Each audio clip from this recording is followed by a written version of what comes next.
Now, Wayne McCurrie, Head of Portfolio Management at Momentum Wealth, is still with me at the desk. We're taking a look at what's happening in these local markets. Let's just talk quickly about that coal company. As I say, when only one company reports on a particular day, everyone talks about it. Now, that doesn't look good for them. I mean, revenue down from 143 million to 87, but the main thing, operating loss and a headline loss per share. Yeah, look, this is the startup company. It's still got big products, big projects to bring to market.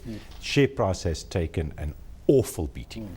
I'm always cautious about startup mining ventures. I think there's just too much risk involved. Maybe I'm wrong. Maybe it's startup is exactly where you want to be lots of reward down the line. After the share price has collapsed. But I would still be a little bit cautious about mining projects. There's a lot that's got to happen for those to come aboard successfully. I'm not worried about the commodity market. I think Chinese growth is okay.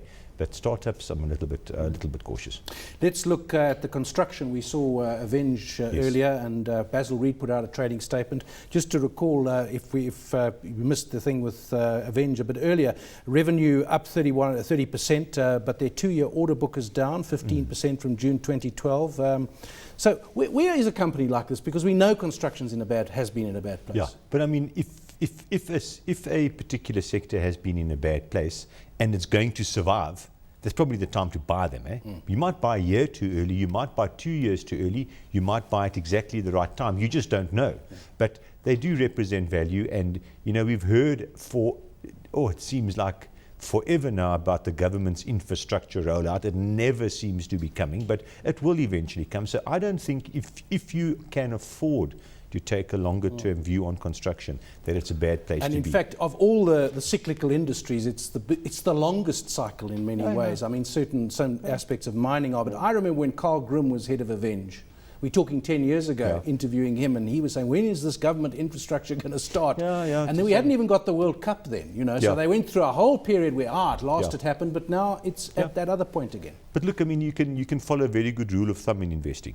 As soon as you get tens of new listings in a particular sector, that's close to the top of the sector. Then you wait about 5 years, and then you probably be close to the bottom of that particular sector. Then you can start buying again. It's the same for platinum. It's the same for building and construction. So we're going through the cycle. Now, Avenge's results, I thought, were very good. Unfortunately, I've been out of the office this afternoon, so I haven't seen what the share price has done, but the results were very good, certainly better than what I was anticipating. Two big stories there. Although South Africa is still making a loss, it's a lot smaller. So that's Grinica LTA. And the overseas stuff, the Australian stuff, is very, very good, in fact. Now, Avenge has got a very strong balance sheet. Bit of the bad news about the order book, but that is still a big order book. And as Carl Grimm used to say, the main ratio in construction is revenue to order book. And if you've got that right, it's not the numbers themselves, it's the way they relate to each other. Between them. But I mean, I thought the actual results for this period was better than what I would have thought. Just a quick word on Basil Reid, a bit of a confusing statement. They talked about having warned 25 to 30%, then they go through a whole lot of contracts that have gone bad and write-offs, competition commission provision. It sounds like a loss.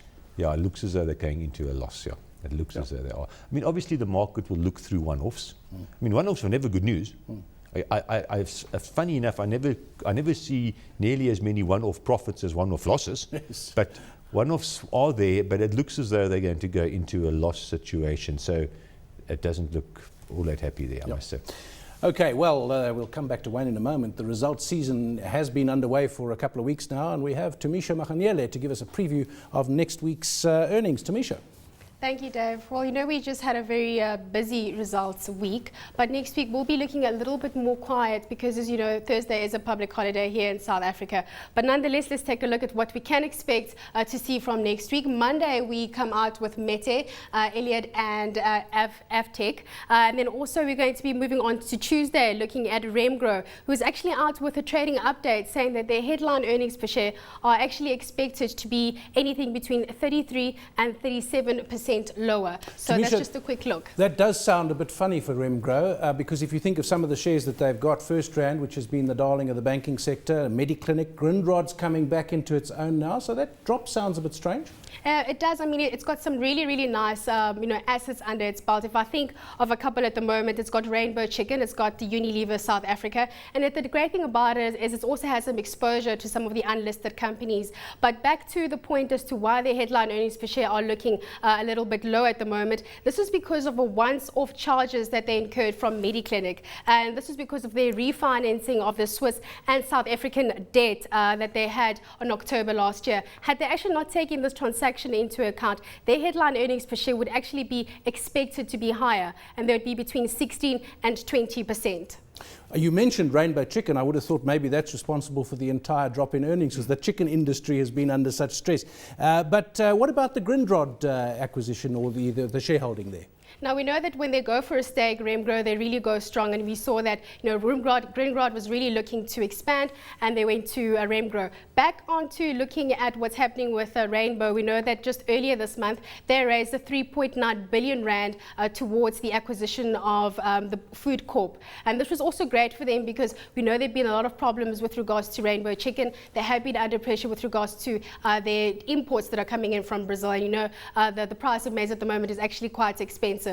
So, that has actually been great point for them, because it's sort of like is stabilizing Rainbow Chicken at the moment.